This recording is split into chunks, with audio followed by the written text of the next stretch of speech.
And here is the test of truth, यहाँ पे है सत्य की परीक्षा। Anything that makes you weak physically, intellectually and spiritually reject as poison, जो कि हमको शारीरिक, मानसिक अर्थात कि बौद्धिक और आध्यात्मिक दृष्टि से कमजोर करती है, उसको जहर की तरह उसका त्याग कर दो। There is no life in it, उसमें किसी भी तरह का जीवन नहीं है। It can not be true, वो कभी भी सत्य नहीं हो सकती है। Truth is strengthening, truth is purity, truth is all knowledge. Truth must be strengthening, must be enlightening, must be invigorating. सत्य है शक्ति प्रदान, शक्ति प्रदान करता हुआ शक्ति प्रदत्त है सत्य। सत्य है प्योरिटी, पवित्रता। सत्य इज ऑल नॉलेज, जितना भी नॉलेज है, जितनी भी विद्या है, सब सत्य के भीतर में छुपी हुई है। Truth must be strengthening, must be enlightening, must be invigorating. सत्य हमको शक्तिशाली ही बनाएगा, हमको एक आध्यात्मिक निर्वाण ही प्राप्त करवाएगा, हमको इनविगोरेट ही करेगा, प्रचंड साहस, अदम्य उत्साह ही प्रकट करेगा, प्रदान करेगा। यह है सत्य की डेफिनेशन। यहाँ पे सत्य का क्या अर्थ है? ये विभिन्न तरह की फिलोसॉफीज, ये यदि ये महात्मा है जितने भी ये थियोसॉफिकल सोसाइटी के, वो उनको पढ़ेंगे तो हमको अपने ऊपर में एक तरह से हीन भावना ही आएगी। कहेंगे कि इस महात्मा ने ऐसा किया तो मुझे ऐसा करना चाहिए। तो मेरे में खुद में क्या कोई दम नहीं है? मेरे खुद में कोई ये सोचने की शक्ति नहीं है?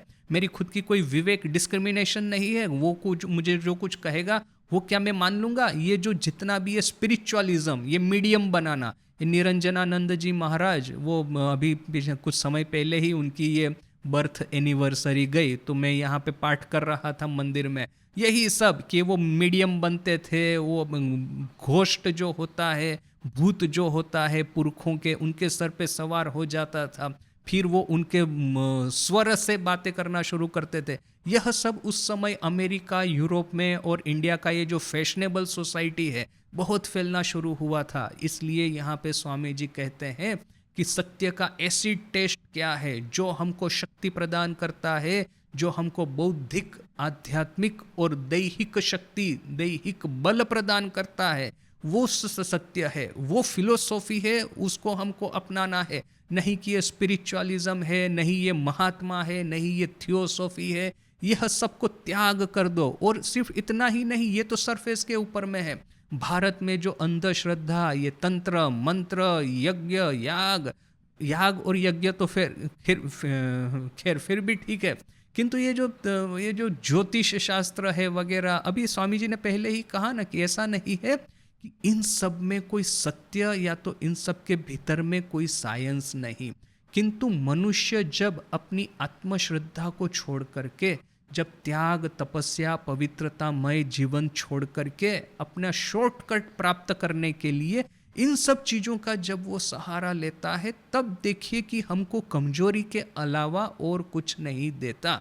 ये भारतीय सभ्यता ने पिछले 1000 साल से बहुत अनुभव कर लिया, बहुत मार खा लिया, बहुत ही यह सब देख लिया कि ये जितनी भी अंधश्रद्धा दुनिया भर की, सब हम अपने सर पे सवार होकर के घूमते थे।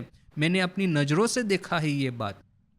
नहीं देखा होता, नहीं सुना होता तो मैं विश्वास नहीं करता। एक बड़े ही सीनियर साधु, इनके प्रति मेरी बड़ी ही श्रद्धा थी, बड़ा ही रिस्पेक्ट था। तो एक दिन गाड़ी में बैठ कर के जा रहे हैं, तो एक वृद्ध महिला है, उनके सामने से जा रही है।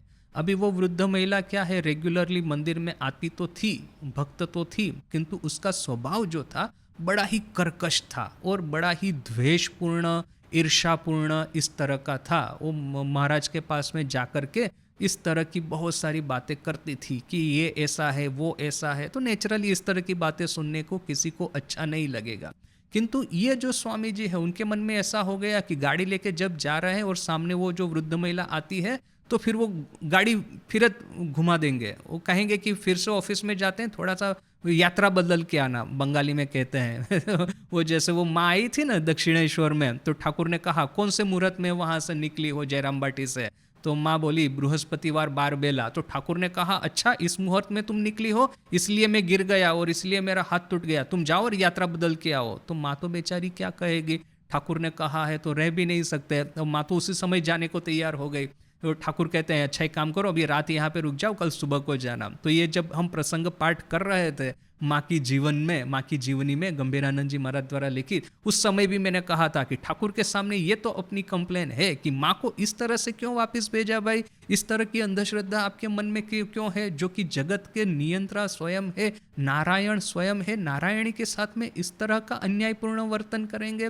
किंतु खैर ठीक है, वो ठाकुर है और माँ है, नारायण है नारायणी है, उनके लिए ये सब ठीक है। किंतु हमारे लिए कि इस तरह की स्त्री का चेहरा देखने से मेरी यात्रा अशुभ होगी, इसलिए मैं यात्रा बदल करके आता हूँ। थोड़ी देर ऑफिस में चला गया, फिर से मैं गाड़ी लेके निकला, ये मैंने नजरों से देखा है। तो मुझे ऐसा लगा कि देखिए ये जो ठाकुर और स्वामी जी, ठाकुर और माँ खास करके जो कुछ करके गए हैं, उसको यदि हम स्वामी जी की ये जो चश्मे से नहीं देखेंगे ना, स्वामी जी रूपी मानदंड से हम नहीं देखेंगे ना, तो वही जो 1000 साल पुरानी अंधश्रद्धा है फिर से हमारे भीतर में आ जाएगी। ये ठाकुर जो है ये पंजिका में विश्वास करते थे, ये जो ज्योतिष पे विश्वास करते थे, ये जिसकी साइन जितनी भी है, ठाकुर एक बार कहते हैं सुबह को अमुक आ रहा राखाल आ रहा है, ऐसा समझ करके मैंने अमुक का चेहरा देख लिया। वो अमुक कौन है वो नहीं लिखा, किंतु ये लिखा कि सुबह को उठते ही सबसे पहले उसका मनहूस चेहरा देख लिया, तब से आज का दिन ये गड़बड़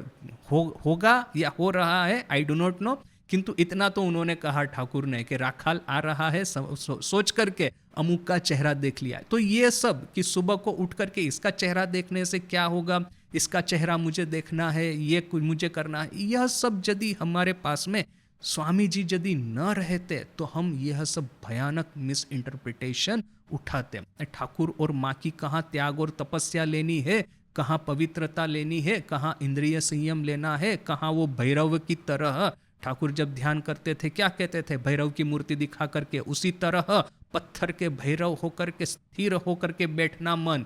और जब वो बैठते थे वो एक सन्यासी उन्हीं के जैसा दिखने में त्रिशूल लेके बैठ जाता था उनके सामने, कहता था कि यदि मन लगा करके जप नहीं करोगे तो त्रिशूल मार दूंगा। ठाकुर कहते थे मैं बैठता था तो एक के बाद एक लोक जैसे लगते हैं, वैसे ही मेरे संधि ये जितने भी अंग है वो सब लोक हो जाते थे। जब तक जप और ध्यान समाप्त नहीं होता था फिर से मैं उठने का वहां पे मेरे लिए कोई उपाय नहीं था, जो नहीं। तो देखिए कि वो सब कहाँ ठाकुर का लेना, और ये नहीं लेकर के यह सब जितनी भी अंधश्रद्धाएं हैं, जितना भी यह सब कुछ है वो ले लिया, ऐसा होने की पूरी संभावना थी। ऐसा मिसफॉर्चून भारत के साथ में बार बार होता रहा है। ठाकुर को किसी ने कहा ना कि ये युधिष्ठिर को भी नरक दर्शन करना पड़ा था, तो ठाकुर बड़े ही नाराज होकर के बोले कि युधिष्ठिर की त्याग, तपस्या, सत्य के प्रति उनकी निष्ठा, यह सब लोगे, न कि वो एक झूठ आधा झूठ बोल दिया उनको नरक दर्शन करना पड़ा, ये लोगे तुम, किस तरह की तुम्हारी ये नीच बुद्धि है।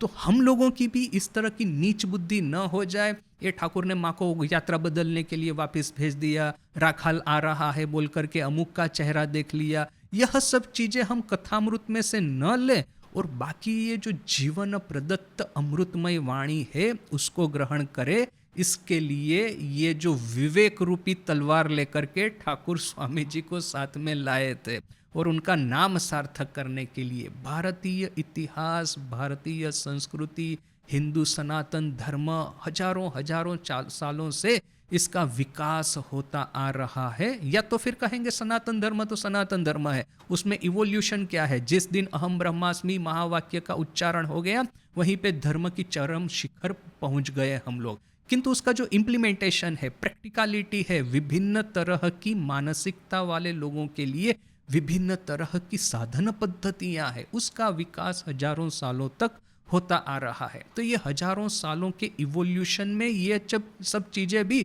बीच बीच में ये प्रवेश कर गई है। तो हमारा ये जो पाजी मन है, हमारी ये जो नीच बुद्धि है, वो कहीं ये अमृतमय मैसेज को छोड़ करके यह सब गंदे नाली का पानी पीना न शुरू कर दे। इसके लिए स्वामी जी रूपी विवेक रूपी तलवार लेकर के ठाकुर उनको लेके आए हैं। इसलिए यहाँ पे स्वामी जी कहते हैं truth is strengthening, truth is purity, truth is all knowledge, truth must be strengthening must be enlightening, must be invigorating. Anything that makes you weak physically, intellectually, and spiritually, reject as poison. There is no life in it. It cannot be true. यह स्वामी जी का हमारे लिए acid test है, ये हमारे लिए एक परीक्षा है. ठाकुर माँ, भारतीय इतिहास, हिंदू सनातन धर्म, ये जितने भी वैष्णव संप्रदाय है, अद्वैत जितने भी ये जो आचार्य है, उनके ग्रंथ है, जब भी स्टडी करते हैं, जब भी उनको हम अभ्यास करते हैं, उसी को लो जो कि हमको शक्ति प्रदान करता है. दैहिक शक्ति, मानसिक शक्ति, बौद्धिक शक्ति, आध्यात्मिक शक्ति प्रदान करता है, उसी को लो. और जितनी भी अंधश्रद्धाएं हैं, जो भी हमारे मन को कमजोर करता है, उन सबका त्याग करो.